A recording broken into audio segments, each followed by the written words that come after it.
तो हेलो दोस्तों, कैसे हैं आप लोग। उम्मीद करता हूँ आप लोग अच्छे होंगे। तो दोस्तों आज हम बात करेंगे उत्कर्ष स्मॉल फाइनेंस बैंक के पद के बारे में। तो बहुत सारे हमारे यूट्यूबर्स हैं और सब्सक्राइबर्स हैं और व्यूअर्स हैं जो उन लोग का डिमांड है, कमेंट बॉक्स में लिख रहे हैं कि भैया इसके बारे में बताइए, पूरा फुल डिटेल्स बताइए कि कौन कौन से पद होते हैं, कितने कैसे कैसे प्रमोशन होता है और फर्स्ट में कौन कौन से पद पे हम काम कर सकते हैं या करते हैं, उसके पूरे बारे में इसके डिटेल्स में हम बताएंगे। और अभी तक मेरे चैनल को सब्सक्राइब नहीं किए तो सब्सक्राइब कर लें और बेल आइकन को प्रेस कर लें ताकि सभी नोटिफिकेशन आप लोगों को मिलता रहेगा। और दोस्तों कैसे कैसे प्रमोशन होता है, टोटल एक एक पॉइंट के बारे में हम इसी वीडियो में बता देंगे आप लोगों को, क्योंकि छोटा छोटा क्लिप में वीडियो बनाना बहुत ज़्यादा मुश्किल है, क्योंकि डेली बाय डेली हम एक नए जॉब के बारे में हम बताता रहते हैं। तो इसीलिए इसी वीडियो में हम टोटल चीज़ आप लोग को बता दूंगा जो आप लोग के मन में क्वेश्चन रहता है।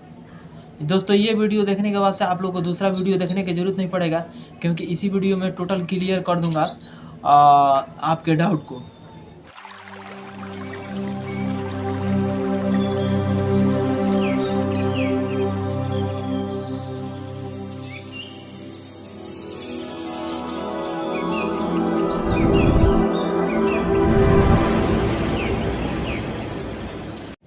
तो दोस्तों सबसे पहले बता दूं आप लोगों को कि सबसे पहले आप अगर इंटरव्यू देते हैं तो दो चीज़ के लिए इंटरव्यू देना रहता है। क्या चीज़ के लिए? तो एक CSO आगे प्रमोशन होता है तो वो CSO बनते हैं, और दूसरा CO के लिए। तो CO क्या होता है, CSO क्या होता है जानेंगे। तो दोस्तों CO होता है जो फील्ड ऑफिसर में काम करते हैं। जो लोग फील्ड ऑफिसर के रूप में काम करते हैं उसको CO कहते हैं, क्रेडिट ऑफिसर। तो उन लोग का पहले TCO रहते हैं, इंटरव्यू होने के बाद से TCO रहते हैं। दोस्तों 3 महीने TCO रहने के बाद से, इंटरव्यू होने के बाद से जब 3 महीने तक आप समझिए कि ट्रेनिंग पीरियड में रहते हैं, तो TCO के रूप में अभी काम करते हैं। उसमें केवल सीखना रहता है, आप लोग को सिखाया जाएगा कि कैसे काम करना है, कैसे कलेक्शन करना है, कैसे लोगों से बात करना है। ये टोटल जानकारी आप लोग को 3 महीने में अच्छे ढंग से सीखना रहता है। तो TCO रहता है 3 महीने तक। उसके बाद से 3 महीने के बाद से आप PCO पर जाते हैं, PCO बन जाते हैं। PCO के बाद यानी पास हो चुके हैं, PCO रहते हैं। PCO के बाद से 9 महीने तक, लगभग 9 महीने अगर काम कर लेते हैं, 6 महीना काम कर लेते हैं, आपके पास एक्सपीरियंस हो जाता है काम का, तो उस टाइम में आप CO के रूप ले लेते हैं, मतलब CO के पद पे चले जाते हैं, CO रहते हैं आप। तो वहाँ से आपका जर्नी स्टार्ट होता है। कैसे आप CO बन कर के वहाँ से काम करते हैं और एक्सपीरियंस का आपको देखा जाता है कि कैसे एक्सपीरियंस है आपके पास, और एक्सपीरियंस के हिसाब से आगे चल कर के अगर 2 साल 3 साल काम कर लिए, 3 साल काम कर लिए, अगर अच्छा नॉलेज हो गया, एक्सपीरियंस हो गया हर चीज़ के बारे में, तो उसके बाद से आप चयन हो जाता है आपका क्या चीज़ के लिए, ABM के लिए। और वहाँ से आप ABM पे पद पे काम करने लगते हैं, तो आपके पास BM बनने का एलिजिबल हो जाते हैं आप। मतलब ABM बनते हैं तो असिस्टेंट ब्रांच मैनेजर जब बन जाते हैं तो कोई मतलब एक होता है ना, सीढ़ी पार कर लिए, सीढ़ी पार कर लिए, लास्ट कदम बचा रहता है BM के लिए। मतलब समझ लीजिए कि आप ABM ना रहे, BM ही बन गए। और दूसरा हम बताएंगे क्या चीज़ के बारे में, CSO के बारे में। अभी बात किए थे आप लोग के पास CSO के बारे में कि CO के बाद दूसरा का इथी होता है CSO का। तो CSO में क्या होता है कि दोस्तों आपको फील्ड ऑफिसर में काम नहीं मिलता है, तो इसमें है CO का है कि आप इंटर पास कर चुके हैं, 12th पास कर चुके हैं, तो उसमें आप काम कर सकते हैं, अपना जॉब ले सकते हैं, अपना करियर बना सकते हैं। और दूसरा का होता है CSO का।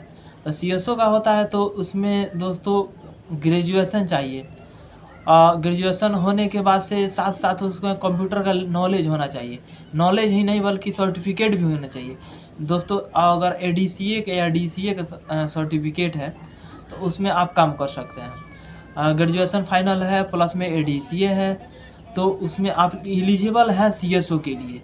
उसमें भी यही क्राइटेरिया होता है, इंटरव्यू होगा, इंटरव्यू के बाद से आपको TCSO रहते हैं, यानी ट्रेनिंग पीरियड में। ट्रेनिंग पीरियड में रहने के बाद से 3 महीने के बाद से उसमें भी PCSO रहते हैं, और उसके बाद से CSO होते हैं। तो दोस्तों CSO के लिए उसमें काम क्या होता है, सिर्फ कंप्यूटर बेस पे काम करना रहता है।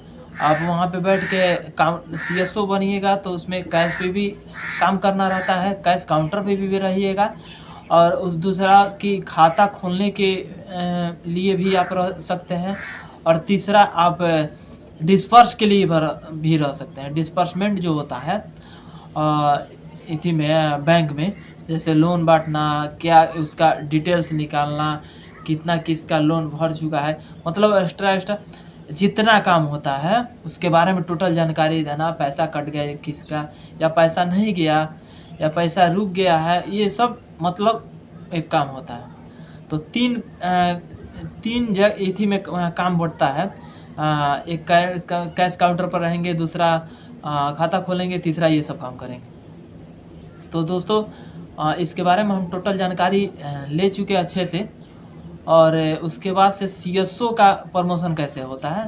CSO का प्रमोशन होता है तो वो लोग आगे जा कर के बम बनते हैं। बम फटने वाला बम नहीं दोस्तों, ब्रांच ऑपरेशन मैनेजर। बम का मतलब होता है BOM, ब्रांच ऑपरेशन मैनेजर, और वो ब्रांच ऑपरेशन मैनेजर बन जाते हैं तो उनका सैलरी भी बढ़ जाता है। इसमें है ना कि सर प्रमोशन होते जाएगा और सैलरी बढ़ते जाएगा।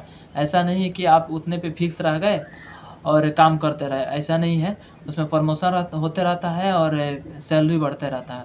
तो कुछ दिन के बाद आप अगर उस बैंक को छोड़ देते हैं, फिर भी आपके पास नॉलेज हो जाता है, प्लस में एक्सपीरियंस का सर्टिफिकेट भी हो जाता है, तो आप दूसरे बड़े बैंक में काम करके अच्छा खासा इनकम ले सकते हैं, अच्छा खासा सैलरी उठा सकते हैं। इसमें जो CEO के लेवल से काम करते हैं वो ABM के पद पर, ABM के पद पर से BM के पद पर, BM के पद पर से वो DM भी बन सकते हैं। अगर अच्छा खासा इनकम हो गया और अपने ब्रांच को अच्छे से संभाल पा रहे हैं और टोटल मतलब एक्यूरेट जानकारी उनके पास हो गया है, तो वो DM भी बन सकते हैं, डिस्ट्रिक्ट मैनेजर उसी बैंक का। डिस्ट्रिक्ट मैनेजर के बाद से उसी में से चयन हो करके RM बनते हैं लोग, RM के बाद से ZM बनते हैं लोग। ऐसे मतलब आप धीरे धीरे काम करते जाइएगा, आपके पास एक्सपीरियंस होते जाएगा। उसी के लेवल के अनुसार आपका सैलरी का और प्रमोशन का दोनों का इनकम होते जाएगा। तो थैंक यू दोस्तों वीडियो देखने के लिए। वीडियो अगर अच्छा लगा हो तो फिर से बोल रहा हूँ, आप लोग मेरे चैनल को सब्सक्राइब कर लीजिएगा और बेल आइकन को प्रेस कर लीजिएगा। तो थैंक यू दोस्तों, मिलते हैं नेक्स्ट वीडियो में। फिर अगले बार दूसरे आपके पास लेकर के आऊँगा किसी जॉब के बारे में, तो वीडियो देखिएगा नेक्स्ट। थैंक यू दोस्तों।